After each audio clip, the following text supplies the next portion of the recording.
Assalamualaikum warahmatullahi wabarakatuh. Perkenalkan, nama saya Sabrina Alvena Putri dengan NPM 2023 14500 Kali ini saya akan membahas mengenai materi ilmu sosial budaya dasar dari pertemuan pertama hingga pertemuan 15. Di pertemuan pertama itu ada manusia sebagai makhluk multidimensi. Ada beberapa poin. Yang poin pertama itu ada etika dan estetika berbudaya, menekankan pentingnya manusia berperilaku sesuai norma, moral atau etika, serta mengapresiasi keindahan dan seni atau estetika sebagai bagian dari budaya.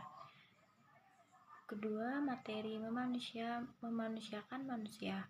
Konsep memahami manusia sebagai individu yang memiliki kebutuhan fisik, emosional, sosial, dan spiritual. Materinya yang selanjutnya ada multidimensional kebudayaan, yang artinya kebudayaan memiliki berbagai dimensi, nilai, norma, simbol, bahasa, dan lain-lain yang membentuk identitas manusia.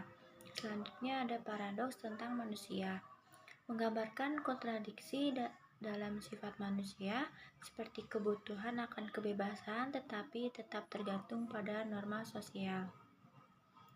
Yang kedua, ada hakikat manusia sebagai makhluk individu dan sosial. Ada beberapa materi. Yang materi pertama ada hakikat manusia sebagai individu dan sosial, yang artinya menguraikan bahwa manusia adalah makhluk unik dengan potensi individu, tetapi juga makhluk sosial yang membutuhkan orang lain. Yang kedua ada materi manusia dan kebudayaan. Manusia menciptakan kebudayaan sebagai hasil interaksinya dengan lingkungan dan masyarakat. Yang ketiga ada peranan manusia dalam masyarakat. Manusia berkontribusi dalam membentuk struktur sosial melalui nilai dan simbol budaya. Materi selanjutnya ada konsep cultural lag atau cultural lead, mengacu pada fenomena ketika perkembangan budaya tertentu lebih lambat atau lebih cepat dibandingkan dengan elemen budaya lainnya. Yang ketiga ada keanekaragaman budaya atau dinamika interaksi sosial. Yang pertama ada materi sistem nilai dan etnosentrisme, yang artinya perbedaan nilai di masyarakat sering menyebabkan prasangka etnosentrisme atau menganggap budaya sendiri lebih baik. Yang kedua ada materi relativisme budaya, yang artinya pendekatan untuk memahami budaya lain tanpa membandingkan dengan budaya sendiri guna menciptakan harmoni sosial. Materi keempat ada manusia dan peradaban. Yang pertama ada hakikat peradaban. Peradaban adalah hasil perkembangan budaya manusia yang mencakup teknologi, seni, ilmu pengetahuan, dan norma sosial. Materi selanjutnya ada evaluasi budaya dan peradaban, menjelaskan bagaimana budaya berkembang menjadi peradaban yang kompleks seperti era agraris, industri, hingga digital. Materi yang kelima ada manusia dan peradaban. Yang pertama ada teori asal mula peradaban, menjelaskan berbagai teori mengenai bagaimana peradaban bermula, seperti kebutuhan manusia untuk bertahan hidup dan berkembang. Selanjutnya ada problematika global atau yang disebut dengan tantangan peradaban modern seperti perubahan iklim, konflik sosial, dan globalisasi budaya. Di materi ke-6 ada manusia, masyarakat, dan kebudayaan.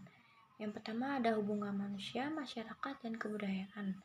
Ketiganya saling mempengaruhi. Manusia menciptakan kebudayaan, kebudayaan membentuk masyarakat, dan masyarakat mempengaruhi individu. Yang selanjutnya ada kemajemukan dan kesetaraan sosial, menekankan pentingnya menjaga keragaman budaya dan menciptakan kesetaraan untuk mencegah diskriminasi. Selanjutnya ada problematika keragaman dan kesetaraan, membahas konflik yang timbul akibat perbedaan budaya, serta solusi melalui toleransi dan dialog antar budaya. Selanjutnya ada manusia, nilai, moral, dan hukum. Yang pertama ada hakikat nilai moral dan hukum. Nilai moral adalah pedoman tidak tertulis dalam kehidupan, sedangkan hukum adalah aturan tertulis untuk menciptakan keteraturan sosial. Selanjutnya ada sosialisasi institusi sosial, proses pembelajaran nilai dan norma melalui keluarga, sekolah, agama, dan media massa. Selanjutnya ada materi ke-8, problematika nilai, moral, dan hukum. Materinya itu ada membahas konflik antar nilai tradisional dan modern serta dampaknya terhadap pembentukan kepribadian individu. Materi ke-9 ada manusia, alam, teknologi, sains, dan kebudayaan. Yang pertama ada hubungan manusia, alam, dan teknologi.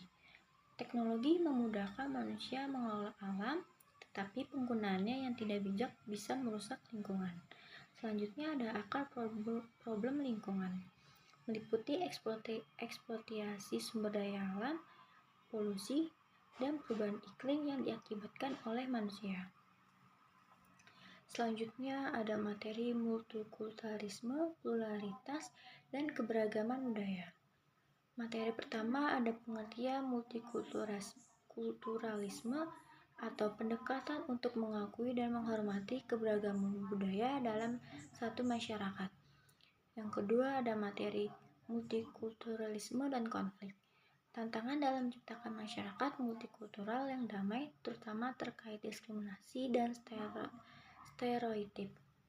Selanjutnya ada manusia, alam, teknologi, dan lingkungan kebudayaan.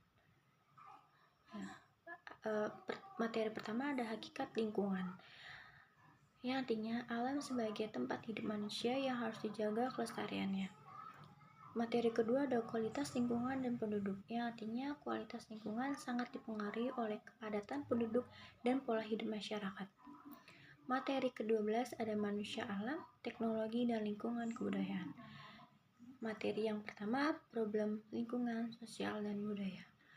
Ia membahas isu seperti urbanisasi, perubahan pola konsumsi, dan dampaknya pada lingkungan. Dan yang kedua ada persoalan lintas budaya. Ia membahas mengenai isu global yang muncul akibat interaksi budaya seperti hilangnya tradisi lokal dan harmonisasi budaya. Dapat saya jelaskan bahwa budaya konsumsi adalah pola sosial dan budaya di mana nilai, identitas, dan gaya hidup seseorang seringkali ditentukan oleh apa yang mereka konsumsi, seperti barang, jasa, atau pengalaman. Dalam budaya ini, konsumsi bukan hanya untuk memenuhi kebutuhan dasar, tetapi juga menjadi simbol status, cara mengekspresikan diri, dan alat untuk mencari kepuasan atau kebahagiaan. Ciri-ciri budaya konsumsi itu yang pertama ada materialisme atau fokus pada kepemikiran barang sebagai ukuran kebahagiaan dan kesuksesan. Yang kedua ada simbol status, konsumsi barang tertentu digunakan untuk menunjukkan status sosial. Yang ketiga ada kepuasan instan, yang artinya perilaku konsumsi sering kali berorientasi pada kepuasan cepat tanpa mempertimbangkan dampak jangka panjang. Yang keempat ada pengaruh media dan iklan. Media, iklan, dan media sosial memainkan peran besar dalam membentuk preferensi dan keinginan konsumsi. Yang terakhir ada homogenisasi budaya, yang artinya globalisasi memperkenalkan pola konsumsi yang seragam di berbagai tempat, seringkali mengabaikan keunikan lokal. Baik, itu saja yang bisa saya sampaikan mengenai materi pertemuan pertama hingga pertemuan 15. Assalamualaikum warahmatullahi wabarakatuh.